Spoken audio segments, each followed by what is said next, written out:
तामिणी घाटात घडलेल्या एका हृदयद्रावक अपघातात अवघ्या 20 दिवसांपूर्वी घेतलेल्या नवीन थार गाडीचा भीषण अपघात होऊन 6 तरुणांचा मृत्यू झाला आहे. हा अपघात रविवारी संध्याकाळी झाला असता तरी धक्कादायक म्हणजे संपूर्ण प्रकरणाची माहिती 3 दिवसांनंतर प्रकाशात आली. मिळालेल्या माहितीनुसार कोकणातील एका हॉटेलमधून युवकांना संपर्क साधण्याचा प्रयत्न करण्यात आला. फोन उचलला न गेल्याने हॉटेलकडून नातेवाईकांना फोन करण्यात आले. त्यानंतर तरुणांचा काही पत्ता लागला नाही, म्हणून शोधाशोध सुरू झाली.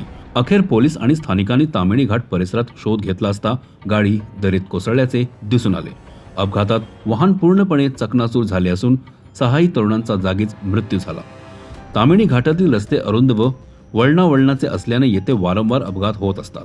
अशा रस्त्यांवर वाहन चालवताना अधिक काळजी, सावधगिरी आणि नियंत्रित वेग राखण्याचे आवाहन प्रशासनाकडून करण्यात आले आहे. आता अपघात कसा झाला हा आता सध्या तर आम्हाला सांगता येणार नाहीये, परंतु कदाचित चालकाचं नियंत्रण या ठिकाणी सुटलं आणि गाडी खाली केली असं प्रथमदर्शनी दिसून येत आहे. तर सध्या आता ज्या ड्रोनच्या सहाय्याने आपण रेस्क्यू टीमच्या मदतीने जे इथं सर्च ऑपरेशन करतो आहोत त्यामधनं खाली एक 400 ते 500 फूट खाली दरीमध्ये ही गाडी पडल्याचं दिसून येत आहे. त्यातनं आता 4 जे आहेत डेड बॉडीज आपल्याला त्याच्यात दिसून येत आहेत. सध्या रेस्क्यू टीम त्यांना वर घेऊन यायचं काम आणि शोधण्याचं काम करत आहे.